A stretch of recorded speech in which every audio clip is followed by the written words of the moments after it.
రాష్ట్రంలో కూటమి ప్రభుత్వం అధికారంలోకి వచ్చిన ఈ సంవత్సర కాలంలో రాష్ట్ర ప్రజలకు అభివృద్ధి సంక్షేమాన్ని విస్మరించింది అని వైసీపీ గాజువాక సమన్వయకర్త తిప్పల దేవన్ రెడ్డి ఆరోపించారు. జీవీఎంసీ 64వ వార్డు దిబ్బపాలెం కాలనీలో వార్డు అధ్యక్షుడు ధర్మాల శ్రీనివాస్ ఆధ్వర్యంలో బాబు షూరిటీ మోసం గ్యారంటీ అనే కార్యక్రమాన్ని నిర్వహించారు. ఇంటింటికి వెళ్లి ఏడాది పాలన తీరును ప్రజలకు వివరించారు. ఈ సందర్భంగా దేవన్ రెడ్డి మాట్లాడుతూ జగన్మోహన్ రెడ్డి పాలనలో అన్ని వర్గాలు సంతోషంగా జీవించాయని తెలిపారు. సూపర్ 6 పేరిట ప్రజల్ని మోసం చేసిన కూటమి నేతల్ని ప్రతి ఒక్కరూ నిలదీయాలి అని సూచించారు. కూటమి ప్రభుత్వానికి బుద్ధి చెప్పే రోజులు దగ్గరలోనే ఉన్నాయన్నారు. బుక్కులో కాంట్రాక్ట్ కార్మికులను అర్ధాంతరంగా తొలగించారని మండిపడ్డారు. ఈ కార్యక్రమంలో మార్గ్డుపూడి పరదేశి, గంటిపల్లి అమ్మోరు, కదిరి భూలోక, నొల్లి స్వామి, కదిరి తాతారావు, కదిరి సత్యానందం తదితరులు పాల్గొన్నారు. కాంగ్రెస్ పార్టీ ఇన్ఛార్జ్ పెద్దలు దేవన్ రెడ్డి గారు నాయకత్వంలో 64వ దిబ్బపాలెం గ్రామంలో ఈ యొక్క కార్యక్రమాన్ని ఇప్పుడు ప్రారంభించడం జరిగింది.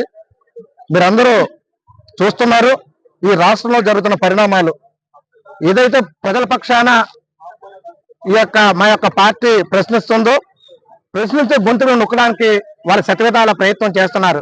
అడిగిన ప్రతి వారిని కూడా నానా విధాలుగా కేసులు పెట్టి ఇబ్బందులకు గురి చేస్తున్నారు. అయినప్పటికీ కూడా జదరకుండా జగన్మోహన్ రెడ్డి నాయకత్వంలో అందరం కూడా చక్కెరశుద్ధి పనిచేస్తున్నాం, ప్రజల పక్షాన పోరాడుతున్నాం.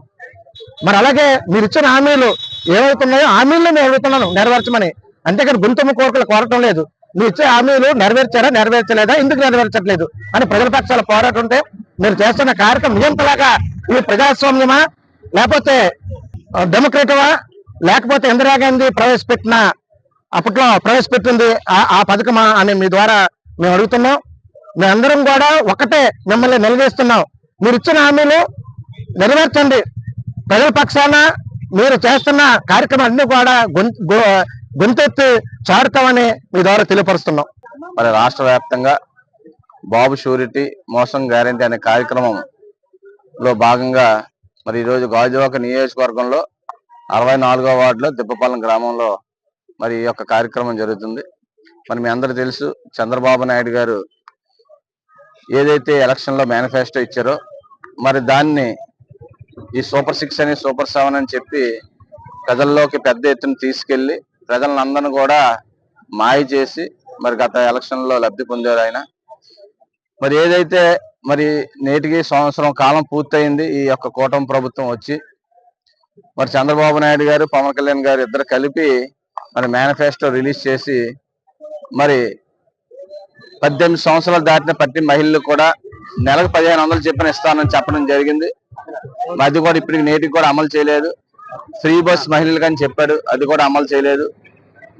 సంవత్సరానికి 3 సిలిండర్లు అని చెప్పారు, అక్కడక్కడ ఒక్కొక్క సిలిండర్కి ఇచ్చి చాలా మందికి మరి సంవత్సరానికి 3 సిలిండర్ ఇవ్వలేదు. కొంతమందికి ఇచ్చిన 2 సిలిండర్ బాకీ ఉన్నారు. అదేవిధంగా నిరుద్యోగ వృత్తి బాబు వస్తే జాబ్ అన్నాడు, ఏ జాబ్ లేదు ఇప్పటిదాకా. మన మా నియోజకవర్గం వరకు బాబు వస్తే స్టీల్ ప్లాంట్ ని అమ్మేయడం గ్యారంటీ అన్నట్టు తయారైంది. మరి చంద్రబాబు నాయుడు వచ్చిన తర్వాత పెద్ద ఎత్తున స్టీల్ ప్లాంట్ లో ఉన్నటువంటి ఏదైతే కాంట్రాక్ట్ లేబర్ కానీ మరి ఎంప్లాయీస్ ఏ విధంగా భయపెట్టి చాలని జీతాలు నెలకి 20%, 30% వేసి వాళ్ళందరూ కూడా వీఆర్ పెట్టుకొని బయటకు వచ్చే విధంగా చేశారు. మరి అదే కాక సుమారు 5,000 మంది కాంట్రాక్ట్ లేబర్ని ఇంత పెద్ద రాష్ట్రంలో అతిపెద్ద పారిశ్రమలో మరి వాళ్ళు ఇంత పెద్ద ఇండస్ట్రియల్ ఉన్నటువంటి స్టీల్ ప్లాంట్ ని ఏ విధంగా నాశనం చేశారో తెలుసు.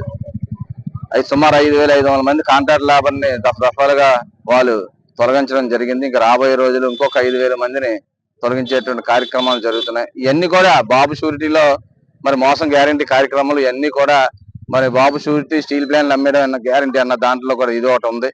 ఆయన షూరిటీ దేనికి ఇచ్చారో అర్థం అవట్లేదు. ప్రజలకి నేను వస్తే నిరుద్యోగ వృత్తి నెలకి 3,000 రూపాయలు అన్నాడు, ఇప్పటికీ సంవత్సరం అయిపోయింది. అంటే ఎవరైతే డిగ్రీ చదువుకున్నటువంటి ప్రతి స్టూడెంట్ కి కూడా మరి ఈయన నెలకి 3,000 రూపాయలు చెప్పిన 36,000 సంవత్సరం బాకీ పడ్డాడు. మరి ఎవరైతే ఈ యొక్క మహిళలకు ఎంతమంది ఉంటే అంతమంది ఇంట్లో 18 సంవత్సరాలు దాటిన మహిళలందరికీ కూడా మరి నెలకు 1,500 అంటే సంవత్సరానికి 18,000. మరి కంపల్సరీగా ఇంట్లో 2 మహిళలు కంపల్సరీగా ఉంటారు 18 సంవత్సరాలు దాటినారు. మరి ఈ విధంగా ఆయన అందరినీ మోసం చేసుకుంటూ వెళ్ళి ఈ సంవత్సర కాలంలో ఏదైతే బాకీ పడ్డాడో ఇవన్నీ కూడా ప్రజలందరికీ కూడా చెప్పేటువంటి కార్యక్రమం ఇది. మరి అందులో భాగంగానే ఈరోజు మరి ఈ యొక్క దిబ్బపాలెం గ్రామం నుంచి మీ యొక్క ప్రోగ్రామ్ ని డోర్ టు డోర్ వెళ్ళి చెప్పేటటువంటి కార్యక్రమం చేయడం. ఏదైతే ఈ QR కోడ్ ఉందో QR కోడ్ ని స్కాన్ చేసి వాట్సాప్లోనే స్కాన్ చేసి తద్వారా బాబు గారు ఏమైతే ఎలక్షన్లు ఇచ్చినటువంటి హామీలు ఏంటి, మరి ఆయన ఏం చేస్తున్నాడు ఇప్పుడు అని ప్రజలకి తెలిసే విధంగా, ప్రజలకు అందరికీ తెలుసు కానీ మరిన్ని మేము అది ప్రతిపక్షంగా ప్రజల తరపున పోరాటం చేసి ఈ సంవత్సర కాలం మీకు తెలుసు పెద్ద ఎత్తున 4 ప్రోగ్రామ్స్ చేసాం. కలెక్టర్ ఆఫీస్ దగ్గరికి వెళ్ళి పిల్లలకి విద్యా దీవెన కానీ, ఫీజు రింబర్స్మెంట్ కానీ ఇవన్నీ ఇచ్చేటువంటి కార్యక్రమాలు యువత పోరులో మీ అన్ని చేయడం జరిగింది. మరి అదే విధంగా 1 year అయిన సందర్భంగా వెన్నుపోటు దినోత్సవం పెద్ద ఎత్తున ఈ యొక్క నియోజకవర్గంలో చేయడం జరిగింది. అన్ని విధాలు అన్ని కూడా రాష్ట్రం మొత్తం మీద అన్ని నియోజకవర్గాల్లో పెద్ద ఎత్తున కార్యక్రమాలు చేయడం, ప్రజల తరపున మేము వాళ్ళకి మద్దతుగా కార్యక్రమాలు చేస్తుంటే కేసులు పెట్టి మా మీద FIRలు వేయడం, అంటే ప్రశ్నించేటువంటి అవకాశం కూడా ఇవ్వకుండా మీరు ఏదైతే హామీలు ఇచ్చారో హామీల మీదే మేము అడగడం జరుగుతుంది. మరి దానికి అడుగుతుంటే FIRలు వేసి కేసులు పెట్టి లోపలికి వేసి భయభ్రాంతులు చేద్దాం అనుకుంటున్నారు. మరి ఇది ఎన్ని చేసినా సరే మేము భయపడేటువంటి అవకాశం కానీ మాకు అవసరం కానీ మాకు లేదు.